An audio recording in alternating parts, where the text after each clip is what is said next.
Ерекше қыздың күйігін арқалаған әке. Әңгіменің бөлімдерін біріктірдік.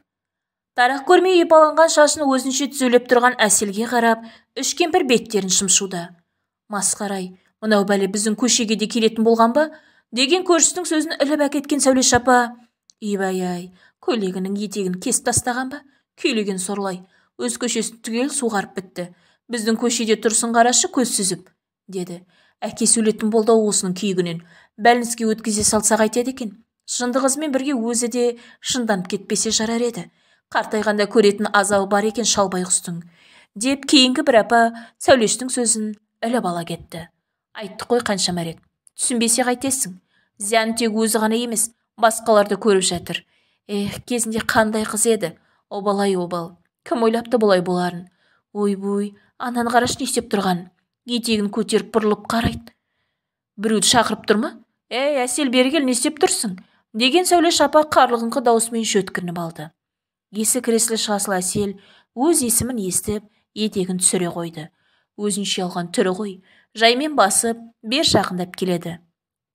Қызау, мынау жүрсің не? Көйлегінің етегін неге кесіп тастағансың? Үйің барсайшы, әкеңіз деп жүрген шығар сені. Деген Сәулеш апа басын шайқады. Мені Төлен шақырды, Төленді күтіп тұрмын, деді Әсел майысып. Күйеу баласының есімі ескен апаның көзі шарасынан шыға жаздап. О салдақы, біздің көшеге көштің бенді, кет бұл жерден, жаның шығарамын қазір, шынды неме. Деп орнынан белін таяна әрең тұрған ол таяғын қызға сермеп қалды. Тістерін ақсита күлген Әсел кемпірге жеткізбей қашып кеткеніне мәз. Шал Ғабиден қызын іздеп, үй артында, бау ішінде, тіпті шатыр үстінде қарап шықты. Қызы жоқ, тағы да қаңқып кетіпті. Қап, не істесе болады? Ауылға масқарасын шығарып жексұрнетіп бітті. Қыздың күйігі мен былығы бас көтертпей тастады-ау. Күндіз түні оқып жатқан дұғаларының бір әсер етпей жатқаны ма? Түн ұйқысын көрмей, жаратушыдан қыздың денсаулығын сұрау жүр емес пе? Неге беті бері қарамайды? Әлде қаладағы ұлдың айтқаны дұрыс па? Жүйке аурулар емдейтін орталыққа өткізу керек пе? Бірақ қалай? Қызының халі не болмақ? Көзі тірісінде қызын ол жерге қалай жатқызып қоймақ? Кәдімгі жындыхана емес пе оның айтып жүргені? Қызның бұл халге түсуіне өзі себепкер. Ендеше ауыртпалығын да өзі көтереді. Бәрі де жап-жақсы еді ғой, жап-жақсы. Көше басынан арсалаңдап жүгіріп келе жатқан қызын көріп, әке итердей жерге кіріп кете жаздады. Тағы нені бүлдірді екен бұл қыз? Киіп алған көйлегін қарашы. Анасының көйлегін киіп, етегін қысқайтып қиып тастаған ес. Қабат деген ай. Әкешім, деп жүгіріп келе жатқан қызына қарап, шалдың жүзін көз жасы жуа берді. Кішкентайында мектептен қайтарда осылай күтіп алатын. Көшенің о басынан әкешім деп жүгіріп келіп мойнына асылатын. Аламай, қартайғанда көрсеткен мазағың ба бұл? Неге, не үшін? Бұл азапқа салғанша неге менің жанымды алмадың сол түні? Бұл дүниенің тозағына күйдіргенше, о дүниенің отына қақталған артық еді-ау. Қалай? Не істеймін? Осыншама шарасыз бейшара халге салып қоятындай жазығым не еді менің? Деген әке жылап тұр, қызына қарап. Арсалаңдап жүріп келген қызы, әке, мен сұлумын ғой, аяқтарым сондай әдемі, деп ақсанын сипап әкесіне қарады. Ғабиден жүзін теріс бұрды. Қызым-ау, ананың тәп-тәуір көйлегін кесіп тастағаның не? Не жүріс бұл? Қыз деген етегін жауып жүру керек қой, деді кемсеңдеп. Мен әдемілігімді жасырмаймын. Мен өте сұлумын. Үнсіздеу мені мисс Мира деп еркелетеді. Айтпақшы, қане ол? Жұмыстан келді ме? Тамақ дайындап қояйын. Деген ол ошақ басына кетіп барады. Бір кезде есіне түсті ме, ошақ басына барып шыңғырып жіберді. Ол жоқ қой, ол өлген. Мен кім үшін пісіремін тамақты? Балапаным қуанышында кетті мені тастап. Олар мені тастап кетті ғой. Анашым да кетті. Әке, қайдасың? Деген қызының қасына жүгіріп келді Ғабиден. Әсел шырпы тұтатып тұр екен. Қызым, мен тамақ дайындап қойдым, жүреге. Алдымен көйлегіңді ауыстырып, жуынып алшы. Сосын тамақ ішеміз. Жүре ғой қызым. Деген Ғабиден қызының қолына шырпын алды. Осы кезде есік алдына келіп көлік тоқтады. Қаладағы ұл келіпті. Ағасын көрген Әсел үйге сызып етіп кіріп, түкпірдегі бөлмеге барып тығылды. Ағасынан қатты қорқады. Өткенде бір келгенде қатты тұрған, көшеге шықпа деп. Тұңғышы Елжастың үйреншікті сөзін естіп, әке тағы да түксие қалды. Қыз ауыртпалығын сен емес, мен көтеріп жүрмін. Неменеге басың ауыра қалды? Мақсатың жалғыз қарындасыңды жындыханаға өткізу ме? Бүгін қарындасыңды жындыханаға өткізсең, ертең мені қарттар үйіне жіберетін шығарсың. Білемін ғой, келін екеуінің көксегендеріңді, деп қырсыға түсті. Қаладан келген ол әкесінің бір бетке мінезін білсе де күйіп пісіп отыр. Әке, ол жақта қызыңыз ем қабылдайды, емделіп шығады. Ауылға аттап кіре алмайтын болдым ғой ұяттан. Қызыңыз бұлай қорлық көргенше ем қабылдаған дұрыс, деген Елжас әкесіне түсіндіре алатын емес. Қызымды өзім емдеп аламын. 5 уақыт намазымда жатсам да, тұрсам да қызымның денсаулығын тілеймін. Әлі қызым емделіп кетеді. Оны әлі өз қолмен құттиясына қондырамын, деген Ғабиден сөз соңын жұтып қойды. Тамағына өксік кептелді. Әлсіздігін ұлға білдірмеу керек. Келгендегі мақсатың осы болса, онда қайта бер. Бізге тыныштық бер, деп үнін қатайтты. Сіздер қиын халдеріңізді көріп, мен қол қусырып қарап отырамын ба? Қызыңыз айтқанға көніп, үйден шықпай отырса екен мейлі. Сізге бағынбайды ғой ол. Екеуіңізді де алып кету келдім. Қызды емдетеміз. Сіз менің үйімде тұрасыз. Бір өзіңізді тастап қоя алмаймын бұл жақта. Келіссеңіз де, келіспесеңіз де осы. Жиналыңыздар, деді Елжас та ашуға мініп. Кетей, не дейді мынау? Қол аяғымды матап әкетпекпісің? Құдайға шүкір, әлі алжи қойған жоқпын. Қай жерде тұрарымды сенен сұрамаймын. Әр кірпішін өз қолымен қалған шаңырағым тастап, сенің этаж тамыңа барып тығылмақпын ба? Өздерің әрең сыйып отырғанда, мені қай миымен әкетемін деп келдің? Бармаймын ешқайда. Өлігім өз үйімнен шығады. Келіп осы жақта тұрамын десеңдер тұрыңдар, бірақ мен қалаға бармаймын, деді насыбайын біратып алған әкей. Не деген қырсық едіңіз? Қызды емханаға жатқызайық, бұл жүрісі болмайды. Оның жағдайын жасауға сіздің шамаңыз келмейді. Не деген түсінбейтін адамсыз өзі, деп соңында ұлы ақырды түкірігі шашырай. Баламай, неге мені түсінгің келмейді? Менің кесірімнен ғой, осы жағдайға душар болғанымыз. Егер менің ізімен аурухана бару үшін жолға шықпағанда, көлік апатына ұшырамайтын еді олар.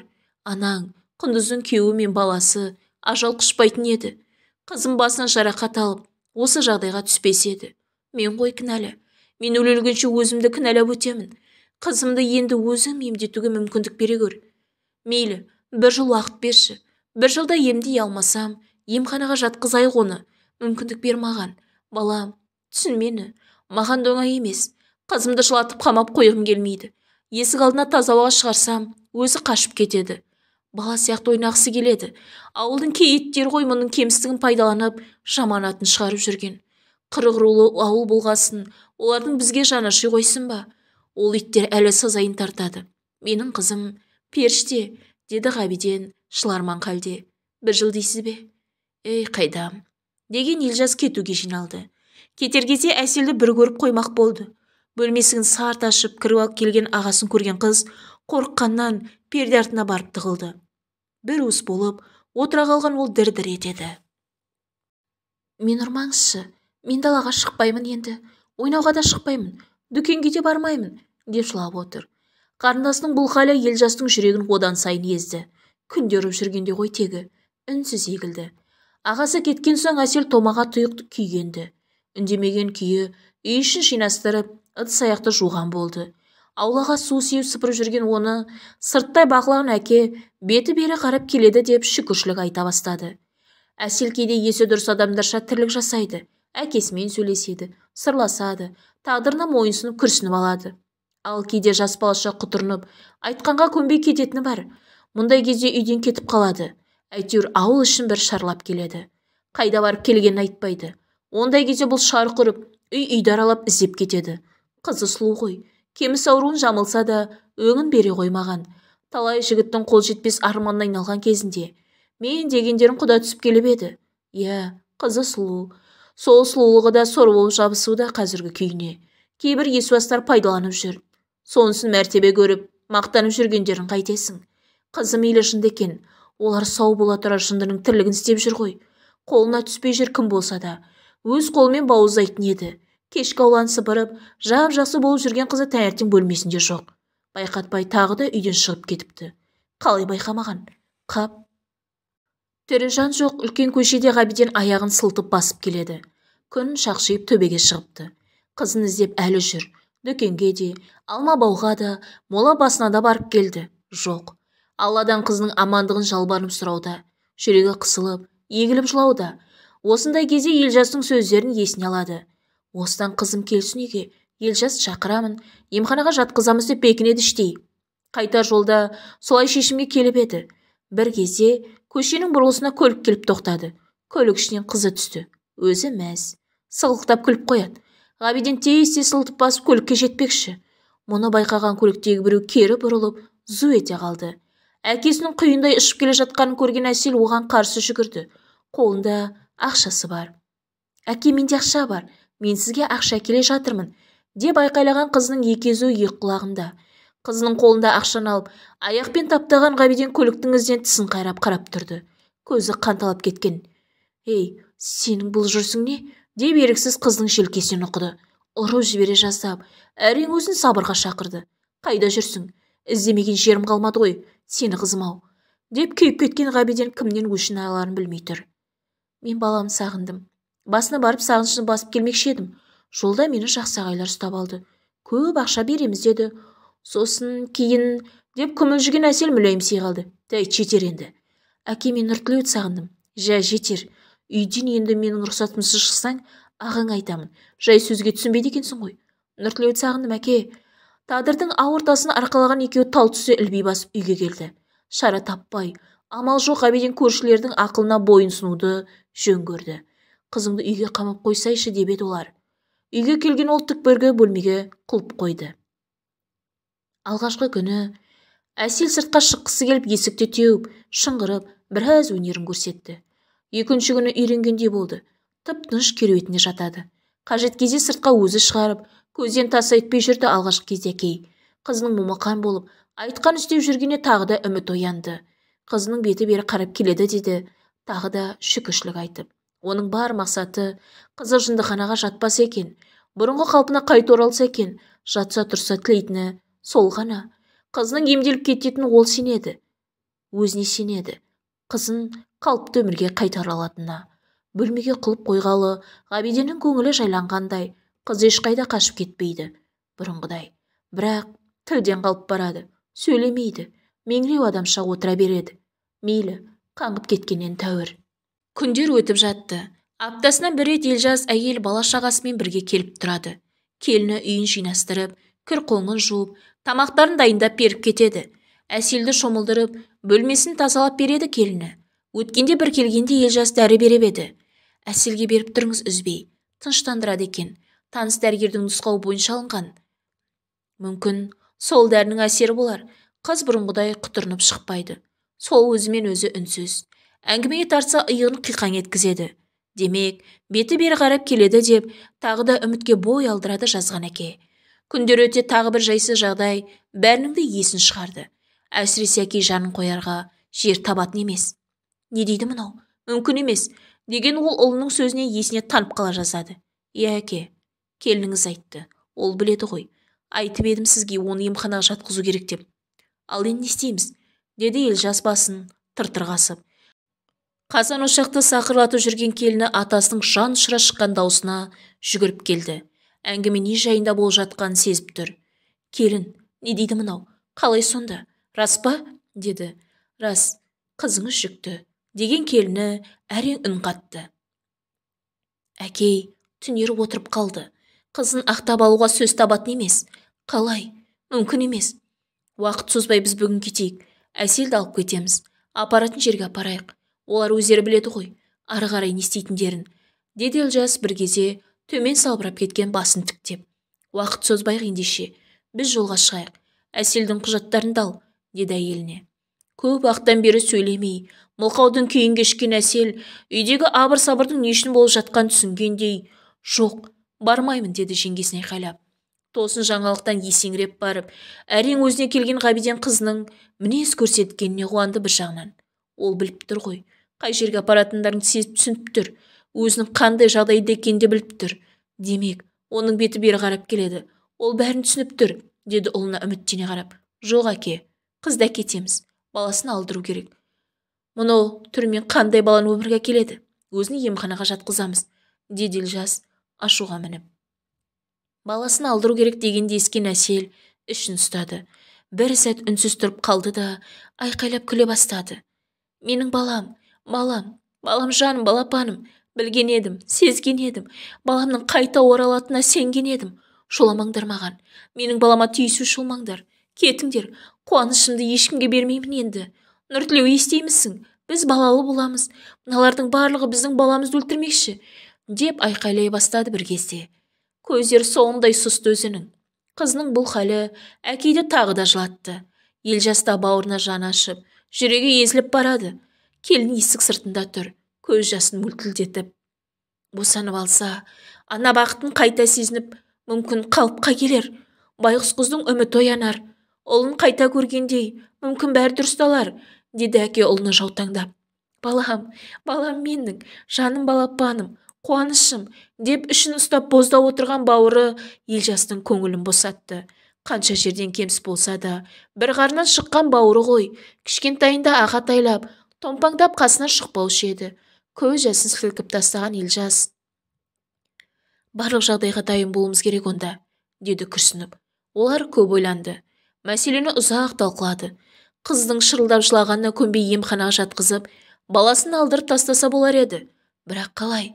Бозінгендей боздаған Әсел әлі жарық дүние келмеген ботасын қорғаштап, жанына ешкім жуытар емес. Елжас кетерде, мынау үй мен қаладағы пәттерді сатып, орнына үлкен үй аламыз. Бәріміз бір үйде тұрамыз. Ертең бала дүниеге келсе, жағдайын жасайтын адам керек. Біз күнде келе алмаймыз бұл жаққа. Әке, басқа жол жоқ, деді Елжас. Үлкен үй аламыз дегенде ескен келіннің де көз жайнап шыға келді. Ата, ерке қыз дәрігердің бақылауында болу керек. Баланы алдыртуға да кеш болып қалған сияқты. Қалай осы күнге дейін байқамадым? Кім ойлапты? Дәрінің әсерінен толып жатқан шығар десем. Ауылда медпунктта бәрібір қалаға жібереді. Таныс дәрігеріміздің көмегі арқылы қалада өзіміз босандырып аламыз енді. Босанған соң қыздың өзі епте алмайды. Екеуіне де күтім керек болады. Мен жасаймын ғой жағдайларын, деген келін күйеуінің сөзін іліп әкетті. Ғабиденнің көнбеске амалы жоқ. Сәби дүние келсе, қызының беті бері қарар. Сонымен Елжас үйді сатудың қамына кірісіп кетті. Әке үйінің әр бұрышына қимастықпен қарап, қоштасуға дайындалып жүр. Келін ожақ бұжақты жинап, түйіншектерді түйіп әлек. Ал Әсел біресе күледі, біресе жылайды. Енді бірде әлдей айтып, бос бесік тербетеді. Көңіл сәттері көп. Бірақ оның әрбір қылығын қалт жібермей бақылаған әке үрейлі. Дұрыс шешім қабылдадық па? Ауруы ушығып кетпес пе екен? Аман-есен босана ала ма екен? Баланың денсаулығы қалай болады екен? Мүмкін емханаға жіберерміз әлі де, деген күдікпен үміт қатарласып, әкенің де, ұлының да мазасын кетірді. Ал келін үлкен үй сатып алатындарына мәз. Ауылда үйде оңайлықпен сатылатын түрі жоқ. Күндер өтіп жатыр. Әселдің іші домаланып келеді. Келінің жобалауымен қайынсіңлісінің жүктілігі 6-7 айдың төңірегінде. Әлі босануға уақыт бар. Үй сатылғанша өзі бас көз болып, балалармен осы жақта жүре тұрмақ. Елжас қалада 2-3 күнде бір келіп тұрады. Бірақ сол арада қалада 2 бөлмелі пәтер сатып алатын адам табылды. Құжаттарға келінде қол қою керек. Ол қалаға кетті.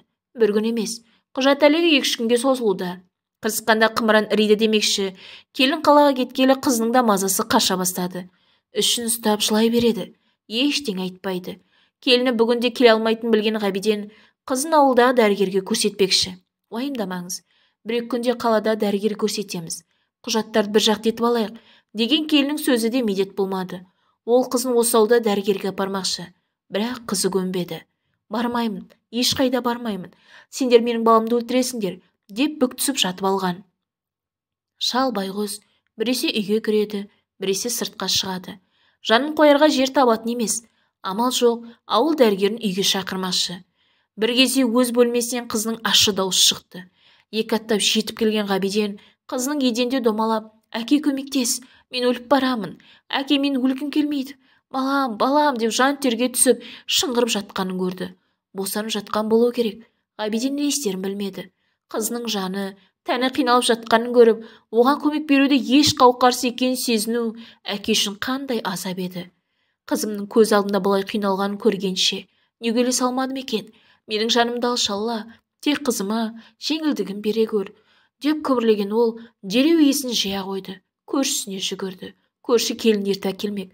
Оқтай атылып, аулаға кірген Ғабиденді көрген олар түсінбей қалды.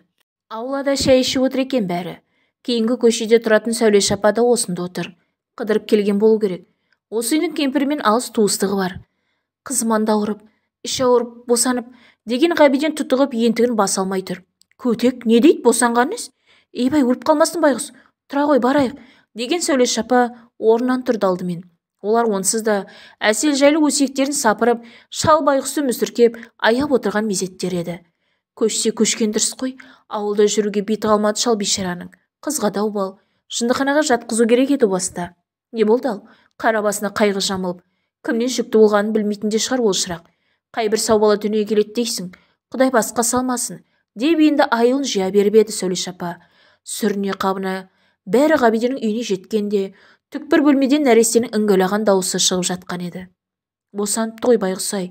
Әй, кіндігін кесу керек. Сен жылы су дайында. Орайтын жаялықтар қайда бұлардың? Қайдасың, докторға звонда, тез келсін. Абыр-сабыр болған олар нәресте мен ана өмірін алып қалуға кірісіп кетті. Бірі кіндігін кесіп, бірі талықсып бара жатқан әселдің бетіне су шашып, әбден дегбірлері қашты. Қазір, мен баланы алайын. Орайтын мата дайындасайшы, әй. Неменеге шапқылап жүр мынау? Сүлгі бере салшы. Сүлгі бар шығар үйде. Деп нәрестенің қолын алған Сәулеш апаның реңі қуарып, тас мүсіндей қатты да қалды. Бісміллә деді іштей. Ол өз ойынан өзі шошыды. Мүмкін емес. Болу мүмкін емес. Жоқ, олай болу мүмкін емес. Деп іштей қайталай берді. Қайтам. Соқырға таяқ ұстатқандай көрініп тұр. Айдан анық қой. Осыдан бір апта бұрын жаңа босанған қыздың баласын қырқынан шығаруға ұрған. Жиенді көрді. Басқа емес. Өз айтпап беді. Бабушкасына тартып кетіпті. Алтын шашты, көк көзі деп күліп еді ғой. Құдағи орыс ұлтынан. Жас кезінде қолындағы баласымен жесір қалған. Баласының шын есімі Анатолий. Кейін қазақ жігітіне күйеуге тиген соң, Анатолийді бәрі Төленде батып кеткен. Төлен анасы сияқты сары өңді емес. Қазақи ортада өскендіктен өзін қазақпын деп жүреді сол Төлен. Сол Төленге Сәулеш апаның күйеу баласы болу бұйырыпты. Сол Төленнің баласы кәдімгі шик сары ғой, әжесінен аумай қалған. Дәл қазір әселдің қызы да өз жиенінен аумай қалыпты. О, тоба, мұндай ұқсастық болар ма екен? Сарлығын қойсайшы. Тостақтай көк көздері қос тамшыдай ұқсас. Бісміллә деген Сәулеш апа күдігіне тұншығуда. Етегі қысқа көйлек киіп, бір алып тұрған әсел есіне алды. Төленді күтіп тұрмын деп еді жүгірмегей. Екеуі ойнап қойған ба сонда? Бұл жынды, мейлі, Төленге не жоқ. Соның жылтың незін ұмаушы еді. Қызым-ай, көретінің бар екен. Деп ой қуалап кеткен Сәулеш апаның реңі бозарып кетті. Саған не болды? Баланы әселдің кеудесіне қойсайшы. Немене меңіре болып қалдың ба? Деген дауысқа ол селк ете қалды. Үйтіп сүлкіге құндақтай салған нәрестені әселдің кеудесіне қойды да, мен ауырып тұрмын. Давлением көтеріп кетті, кетейін, деп үйден шығып жүре берді. Бұл жерден алыстаса, күдігі де сейілетін секілді. Ол алдартына қарамай, аяғына тимей тез кетіп барады. Сәулеш апа күдігі жайлы, жан баласына тіс жармауға бекініп, өз-өзіне серт беріп барады. Басқалар не ойласа, ойлай берсін. Көршейдің кемпірі мен келіні Сәулештің кілте тағылған мінезіне бұрылып қарауға мұршалары жоқ. Әсел мен нәрестенің жағдайын жаса бөлек. Ауыл дәрігер тез жетіп, жас босанған ана мен баланың жағдайын бақылады. Аса қауіпті ештеңе байқамаса да, оларды аудан орталығына жіберді. Хабарды естіп, бар тірлікті тастап, Елжас пен келінде келе қалды. Әйтеуір әселдің аман-есен босанып алғанына бәрі де шүкіршілік етуде. Қызының жаны қалғанына қуанып, әкей жүр қалбалақтап. Есімі үміт болсын. Перзентін босанса, қызымның денсаулығы түзелер деп үміттендік. Үмітіміз ақталсын деп қояды. Арадан бірнеше күн өтті. Ата, бұдан артық шыдай алар емеспін. Ерке қыз әбден шаршатты мені. Деген келіннің Ғабиден қалай жұбатарын білмей отыр. Қызын қалай ақтап алып, сол аты жаман жерден қалай аман алып қалса екен. Ұлы Елжас күні бойы жұмыста. Ал үйдегі келінді сол қызын күйгіле кетіп бітті. Ауылдағы үйді сатып, қалаға қоныстанған олар. Бөлмелері көп, ауласы кең үлкен үй сатып алды. Бала-шаға қысылмай, еркін шапқылап жүр. Қуанып еді бәрі. Әсіресе келіннің қуанышына шегі жоқ еді. Бірақ қыздың күйігі оның қуанышын су сепкендей басып, аз күнде ақ әбіржітіп тастапты. Босанып алса, денсаулығы түзелер деген Ғабиден атаның үміті ақталмады. Керісінше үдеп барады. Қызы өз перзентінен өзі шошиды. Мынау менің балам емес. Қане менің балам? Маған орыстың баласы керек емес. Роддомда ауыстырып қойған ғой, деп сандырақтай береді. Өткенде ойнап жүрген ағасының 2 жасар баласын ұстап алып, бесікке жатқызып байлап тастапты. Шыңғырып жылаған сәбидің аузынан ұрып, ұйықта дедім саған, ұйықта деп бесікті құлатып жіберердей тербетіп отыр. Жеңгесін жолатпай, бесікті көтеріп далаға қашпақшы да болды. Ғабиденнің өзіне де бағынбай барады. Қызымның беті бері қарап келеді. Ол міндетті түрде емделеді деп осы күнге дейін сеніп келген әке байғұс шарасыз халде. Күндер өте, Ғабиден қызының емделмейтін ауру жамылып, мәңгілікке жарымжан атанғанын мойындады. Жағдайды қабылдады, тізгінді жіберді. Жүрегі қарс айырыла, тоқтаусыз аққан көз жасын қайта-қайта сүртіп, қызын аты жаман мекеніне жіберді. Көңіліне жұбаныш, қызының тұя қалды бұл өмірде. Тәтті қылықты кішкентай үміт, бәрінің қуанышы, ермегі, зерек, ақылды болып өсіп келеді. Немерелерін ертіп, жиі саябаққа баратын Ғабиден атамен жолымыз түйісіп қала беретін. Мен де қызымды ертіп саябаққа жиі баратынмын. Балалар ойнап жүргенде біз сәкіде оларды бақылап отырамыз. Құр отырмай, оны-мұны әңгіме етеміз. Атау, балмұздақ әперші деп атасының мойнына асылған жасы 4-тер шамасына үмітті көріп таң қалып едім алғашқыда. Шаштары сап-сары, көздері көкпеңбек, өзі сондай сүйкімді, қуыршақ дерсің. Бәрі таң қалады. Үмітімнің дүниеге келуі де ол бір үлкен оқиға ғой деп, ара-арасында көз жасын сығып алған Ғабиден ата қызы жайлы осылай сыр шертіп еді. Әңгіменің соңы. Алыстап кетпеңіздер. Бірер күнде каналға жаңа әңгіме шығады. Лайк басып, пікір жазып қолдап отырған сіздерге алғыс айтамыз.